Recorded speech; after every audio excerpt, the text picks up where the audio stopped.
everyone, and welcome to this week's Big South Football Coaches Media Teleconference. As we recap Week 10 and talk about Week 11 in league play. Before we do that, our usual announcements first. Our players of the week for this past weekend were as follows. The Choice Hotels Offensive Player of the Week was Coastal Carolina quarterback Alex Ross.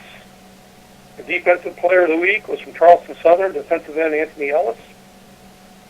Special Teams Player of the Week was Charleston Southern kick returner Darius Hammond. And for the second straight week, the Crowns Brand Freshman of the Week award went to Kennesaw State's Taylor Hinkle. Other notes to pass along. This past Saturday, Charleston Southern secured the Big South automatic bid to the FCS playoffs. It's the Buccaneers' first berth in the postseason. Speaking of the Bucs, they're looking to become just the second team to finish 6-0 in Big South games as they host Liberty in their conference finale this Saturday. That game will also be our ESPN3 Game of the Week. The current average margin of victory in Big South games is 13.3, still the third smallest margin in league history in conference games.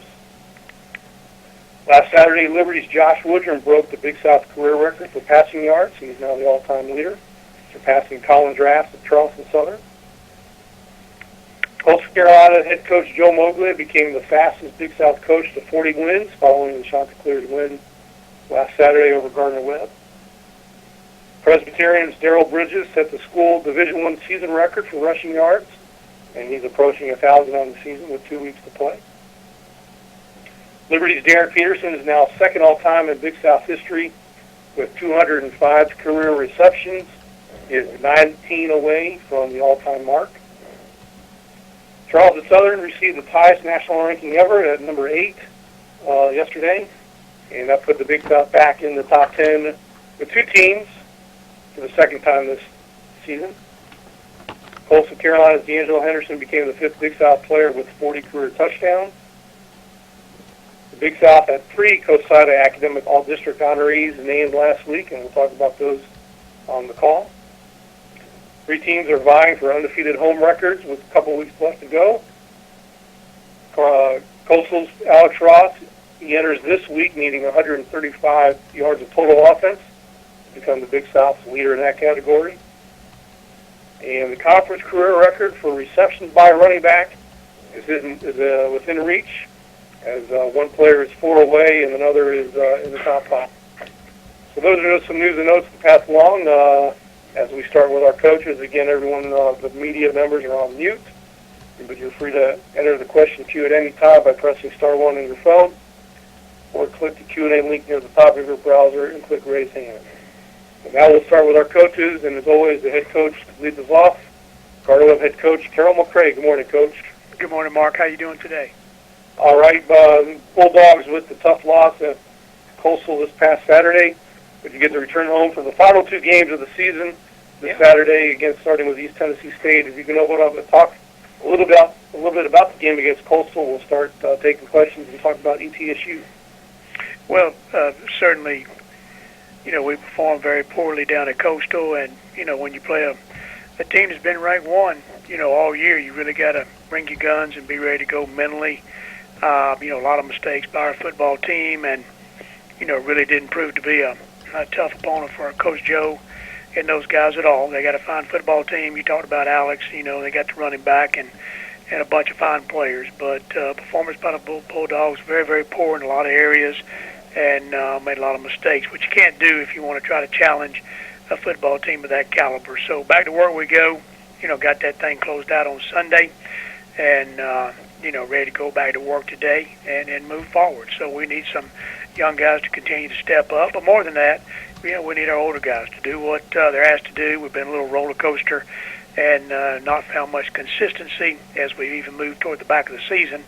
So as we have 2 games to go, and 1 non-conference, 1 conference at home, looking for consistent play out of our older guys and continue to improve by our young guys. So, on we move, and we're excited about the opportunity to represent the Big South Conference against East Tennessee State as they're in their transition year headed into the Southern Conference and back into football. So, looking forward to this week as we move forward. All right, at this time we'll start taking questions for Gardner-Webb head coach Carroll McCray. To ask a question, please press star 1 on your phone at any time, or click the Q&A link near the top of your browser.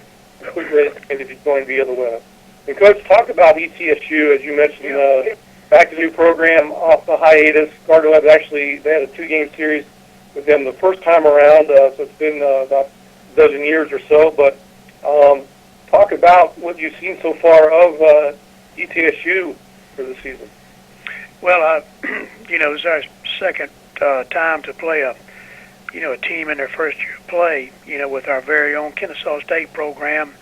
And, these two teams, played early in the year to start things off. The first thing, you recognize about East Tennessee State is they certainly put together a fine staff with Coach Torbush and Mike O'Kane, Billy Taylor, and a lot of real veteran coaches.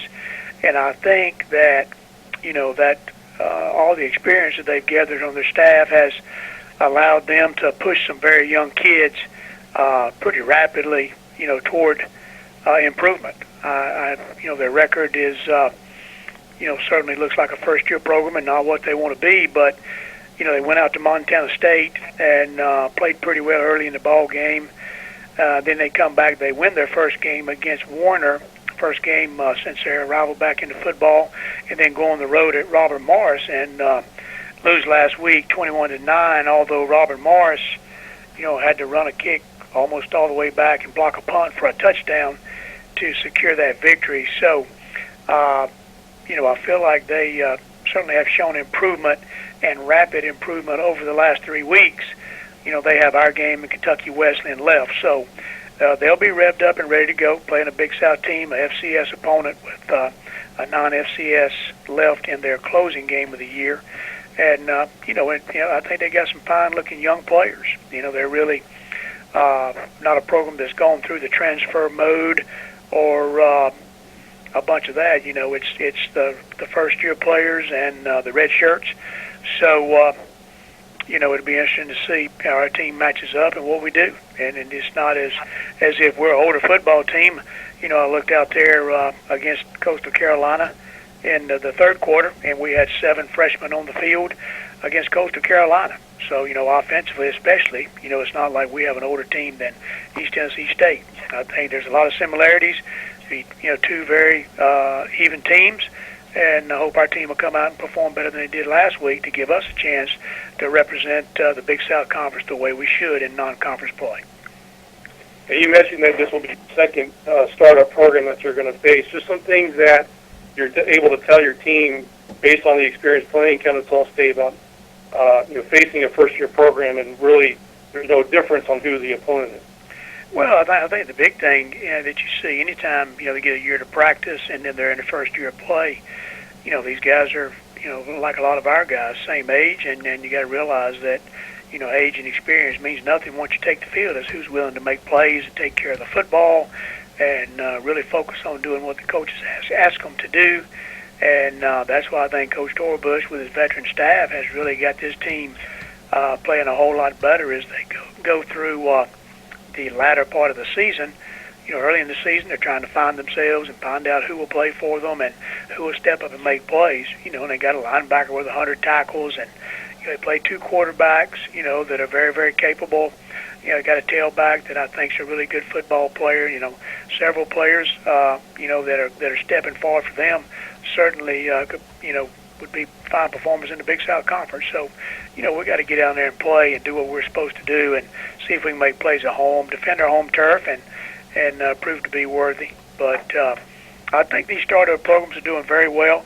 I think it's because of their investment of time, investment in quality coaches, and young kids really wanting to get out there and play and taking advantage of playing early.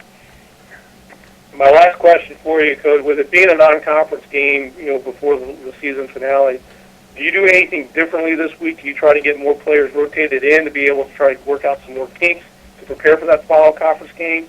Or is it just basically, this is our opponent, this is our game plan? Well, we didn't. We're not in position with our depth to really, do anything different. We got to prepare the guys we got, and we at the end of the Coastal Carolina game, we only had 2 running backs that were even capable of playing in the game, and we lost Ivan Toomer for the season. down there at Coastal with an injury, so thin in the secondary. So we're going to keep pushing the guys we played with, try to improve the older guys, and continue to get game experience for our young guys as we head in the backside of the season for our team. All right, Coach. I'm not seeing any more questions for you, so we'll let you go, but thanks for joining us. And good luck Saturday against East Tennessee State. Thanks, Mark. Good luck to all the Big South teams, and congratulations to Charleston Southern for their automatic bid championship. All right, thank you, Coach. All right, bye-bye.